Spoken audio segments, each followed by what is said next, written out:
Choco gold biscuit দিয়ে আজকে আমি বানাবো চকলেট কেক।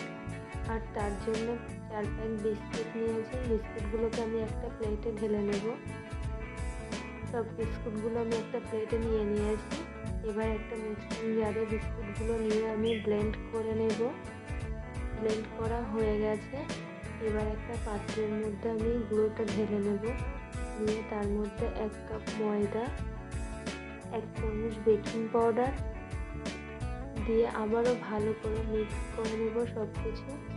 দিয়ে অল্প অল্প করে লিকুইড দুধ দেবো। দিয়ে একটা ঘন ব্যাটার বানিয়ে নেব। একেবারে দেবো না, অল্প অল্প করে দুধটা দেবো। দিয়ে একটা ঘন ব্যাটার বানাবো। ব্যাটারটা খুব বেশিও ঘন হবে না, আবার খুব হালকাও হবে না, মাঝামাঝি টাইপের একটা ব্যাটার বানিয়ে নেব।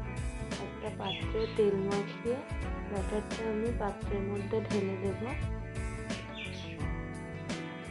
ব্যাটারটা ঢেলে দিয়েছি। এবার উপর থেকে কাজু বাদাম দিয়ে একটু সাজিয়ে নেব সুন্দর করে, যে যার পছন্দ অনুযায়ী সাজিয়ে নিতে পারে।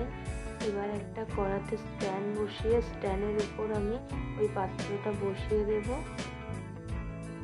দিয়ে আমি উপর থেকে একটা ঢাকা দিয়ে লো আঁচে 8 ঘন্টা রেখে দেবো। 8 ঘন্টা পরে একটা কাঠি দিয়ে চেক করে নেব ভিতরটা কেমন হয়েছে।